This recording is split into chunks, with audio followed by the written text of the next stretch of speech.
देश में बढ़ते फर्जी मुकदमों, झूठी शिकायतों और मनगढ़ंत सबूतों पर रोक लगाने की मांग को लेकर सुप्रीम कोर्ट ऑफ इंडिया में एक महत्वपूर्ण याचिका दायर की गई है।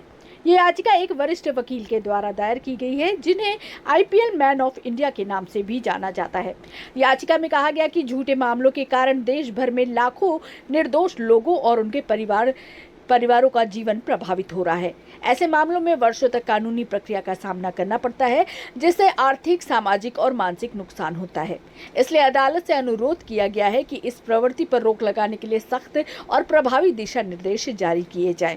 याचिका में सुझाव दिया गया है कि पुलिस थानों, अदालत परिसरों और सरकारी कार्यालयों में स्पष्ट चेतावनी बोर्ड लगा दिए जाएं, जिन पर झूठी शिकायत दर्ज कराने पर होने वाली सजा का उल्लेख हो। साथ ही ये भी प्रस्ताव रखा गया कि शिकायत दर्ज करते समय शिकायतकर्ता से एक शपथ पत्र लिया जाए, जिसमें ये घोषणा करें कि उनके द्वारा दी गई जानकारी पूर्णतया सत्य है और यदि गलत पाई गई तो वो कानूनी कार्रवाई के लिए जिम्मेदार होगा। याचिका में यह भी उल्लेख किया गया कि कई मामलों में जमीन संबंधी विवादों या निजी रंजिशों को जानबूझकर आपराधिक रंग देकर निर्दोष लोगों को फंसाया जाता है। इससे न्याय व्यवस्था पर अनावश्यक दबाव बढ़ता है और वास्तविक मामलों की सुनवाई में भी देरी होती है। मामले की सुनवाई के दौरान अदालत की पीठ ने केंद्र सरकार, सभी राज्य सरकारों तथा संबंधित पक्षों को नोटिस जारी कर जवाब मांगा है। अदालत ने यह भी टिप्पणी की कि झूठे मुकदमे न्याय प्रणाली पर गंभीर बोझ डालते हैं और समाज में भय तथा अविश्वास का माहौल पैदा करते हैं। सुनवाई के दौरान फर्जी हस्ताक्षर और डिजिटल माध्यमों से दर्ज की जा रही शिकायतों को लेकर भी चिंता व्यक्त की गई है। अदालत ने संकेत दिया कि तकनीकी दुरुपयोग को रोकने के लिए भी ठोस उपाय आवश्यक है। इस महत्वपूर्ण याचिका की अगली सुनवाई आने वाले सप्ताहों में होने की संभावना है। इस मामले पर देश की नजरें टिकी हुई है, क्योंकि इसका सीधा संबंध न्याय व्यवस्था की पारदर्शिता, विश्वसनीयता और आम नागरिकों के अधिकारों से जुड़ा हुआ ये मामला है।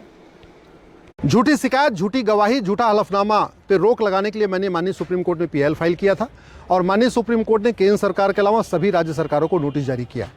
मैंने अपनी याचिका में कहा है कि भारत में जो 5 करोड़ केसेस चल रहे हैं, ये सारे असली केस नहीं, इसमें फर्जी केस बहुत बड़ी संख्या में है।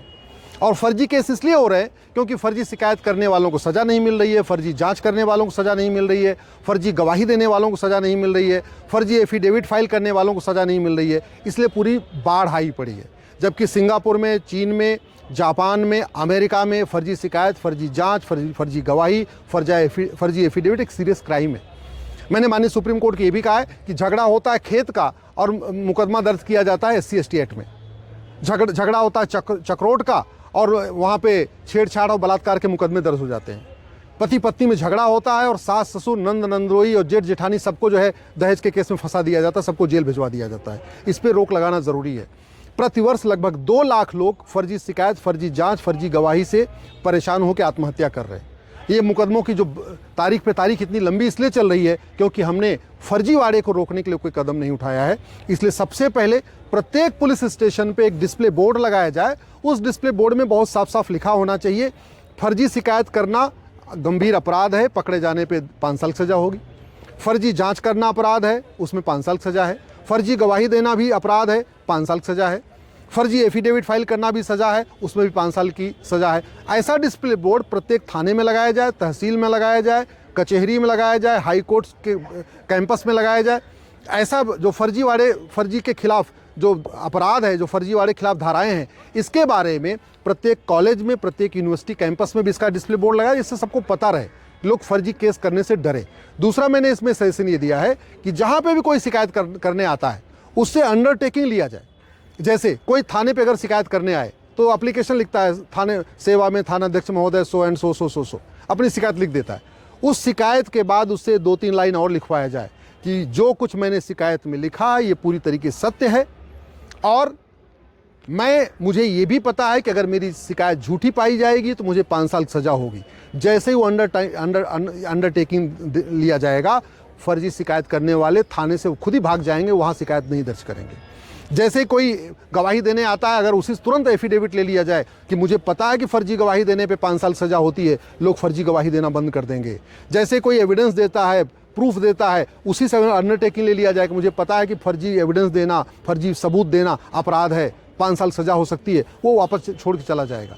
जैसे कोई एफिडेविट देता है, अगर वहीं उससे ले लिया जाए कि मुझे पता है कि फर्जी एफिडेविट फाइल करने पे 5 साल सज़ा हो सकती है, लोग फर्जी एफिडेविट फाइल नहीं करेंगे। और जिस दिन भारत में ये फर्जीवाड़ा रुक जाएगा, भारत में वापस फिर से सतयुग आ सकता है। इसलिए एक हमने बिल बना के दिया है अपनी पिटीशन में, उसका नाम ही हमने रखा है सतयुग एक्ट।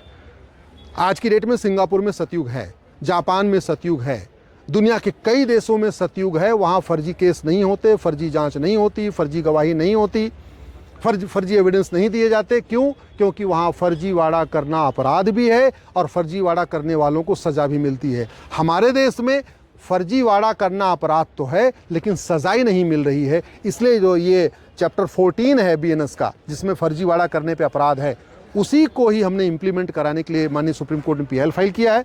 माननीय सुप्रीम कोर्ट ने केंद्र सरकार के अलावा सभी राज्य सरकारों को नोटिस जारी किया है, 4 सप्ताह के अंदर जवाब मांगा है। मार्च के अंतिम सप्ताह में फिर सुनवाई होगी। मुझे पूर्ण विश्वास है कि माननीय सुप्रीम कोर्ट इस पे डायरेक्शन पास करेगा और फर्जी शिकायत, फर्जी जांच, फर्जी गवाही, फर्जी एफिडेविट, फर्जी विटनेस, फर्जी एविडेंस के ऊपर रोक लगेगी।